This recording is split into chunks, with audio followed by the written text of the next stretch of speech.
এক রাজা ঠিক করলেন তার প্রিয় টিয়া পাখিকে শিক্ষিত করবেন।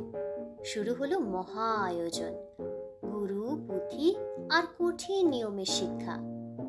কিন্তু সত্যিকারের শিক্ষা কি কেবল মুখস্থ করা, নাকি এর মাঝে কোথাও হারিয়ে যায় স্বাধীনতার প্রাণের স্পন্দন? শুনতে থাকুন রবীন্দ্রনাথ ঠাকুরের ব্যঙ্গাত্মক গল্প তোতা কাহিনী।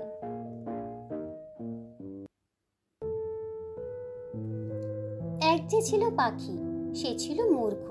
সে গান গাহিত, শাস্ত্র পড়িত না, লাফাইত উড়িত, জানিত না কায়দা কানুন কাকে বলে।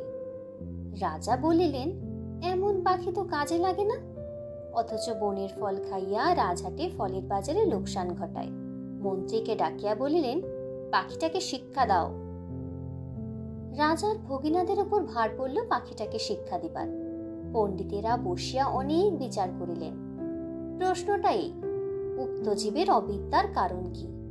সিদ্ধান্ত হইল, সামান্য খড়কুটা দিয়া পাখি যে বাসা বাঁধে, সে বাসায় বিদ্যা বেশি ধরে না, তাই সকলের আগে দরকার ভালো করে খাঁচা বানাইয়া দেওয়া।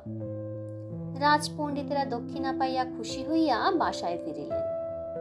শ্যাকরা বসিল সোনার খাঁচা বানাইতে। খাঁচাটা হইল এমন আশ্চর্য যে দেখিবার জন্য দেশ বিদেশের লোক ঝুঁকিয়া পড়িল। কেহ বলে শিক্ষার একেবারে হদ্দমুদ্দ, কেহ বলে শিক্ষা যদি নাও হয়, খাঁচা তো হইল, পাখির কি কপাল। শ্যাকরা থলি বোঝাই করিয়া বকশিস পাইল।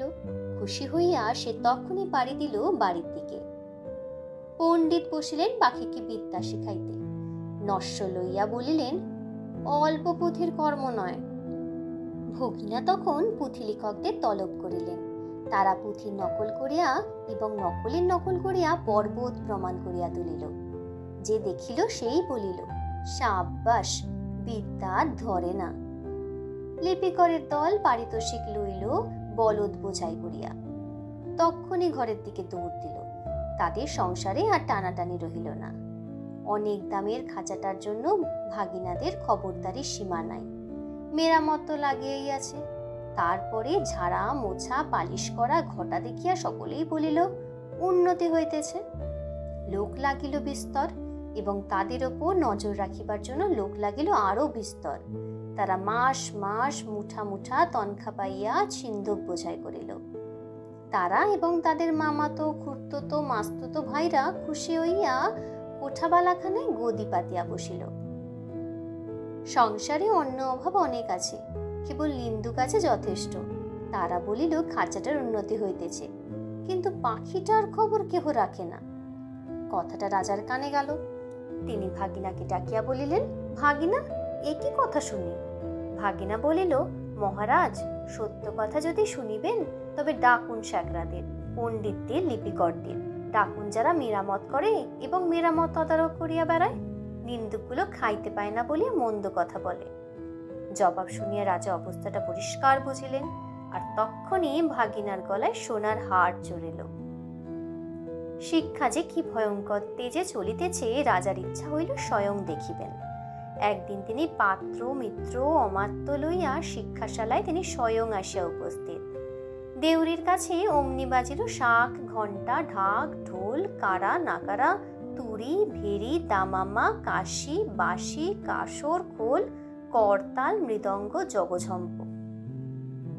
পণ্ডিতেরা গলা ছাড়িয়া টিকি নাড়িয়া মন্ত্রপাঠে লাগিলেন। মিস্ত্রি, মজুর, শ্যাকরা, লিপিকর, তদারক নবিশ এবং মামাতো, পিস্ততো, খুড়তো এবং মাস্তুতো ভাই জয়ধ্বনি তুলিল। ভাগিনা বলিলেন, মহারাজ, কাণ্ডটা দেখিতেছেন? মহারাজ বলিলেন, আশ্চর্য, শব্দ কম নয়। ভাগিনা বলিল, শুধু শব্দ নয়, পিছনে অর্থও কম নাই। রাজা খুশি হইয়া দেউরি পার হইয়া যেই হাতিতে উঠিবেন, এমন সময় নিন্দুক ছিল ঝোপের মধ্যে গা ঢাকা দিয়া। সে বলিয়া উঠিল, মহারাজ, পাখিটাকে দেখিয়াছেন কি? রাজার চমক লাগিল। বলিলেন, এই যা, মনে তো ছিল না পাখিটাকে দেখা হয় নাই। ফিরিয়া আসিয়া পণ্ডিতকে বলিলেন, পাখিকে তোমরা কেমন শেখাও তার কায়দাটা দেখা চাই। দেখা হইল। দেখিয়া বড় খুশি। কায়দাটা পাখির চেয়ে এত বেশি বড় যে পাখিটাকে বোঝাই যায় না, মনে হয় তাকে না দেখিলেও চলে। রাজা বুঝিলেন আয়োজনের ত্রুটি নাই।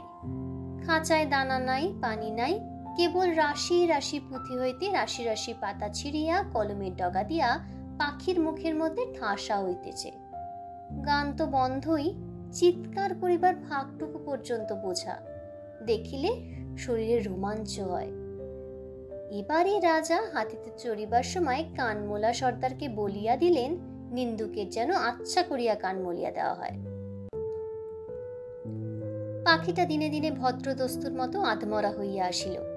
অভিভাবকেরা বুঝিল বেশ আশাজনক, তবু স্বভাব তো সে সকালবেলার আলোর দিকে পাখি চায়, আর অন্যায় রকমে পাখা ঝটপট করে। এমনকি একদিন দেখা যায় যে সে তার রোগা ঠোঁট দিয়া খাঁচার শলা কাটিবার চেষ্টায় আছে। কোতোয়াল বলিল, এ কি বেয়াদবি। তখন শিক্ষা মহলে হাঁপড় হাতুড়ি আগুন লইয়া কামার আসিয়া হাজির। কি দমাদম পিটানি! লোহার শিকল তৈরি হলো, পাখির ডানাও গেল কাটা।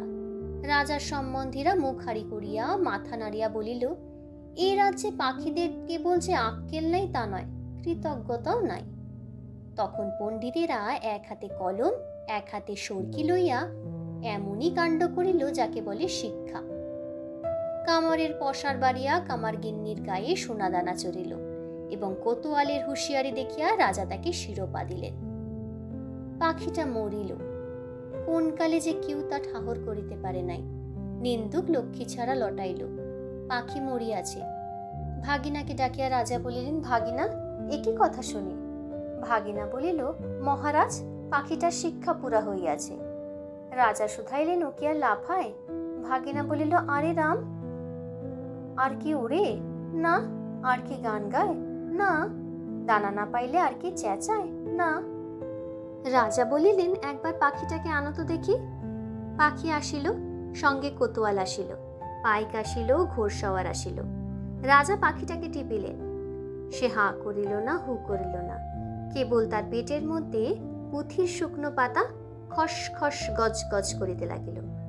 বাহিরে নবদিগন্তের দক্ষিণ হাওয়ায় কিশলয়গুলি দীর্ঘ নিঃশ্বাসে মুকলিত বনের আকাশ আকুল করিয়া দিল।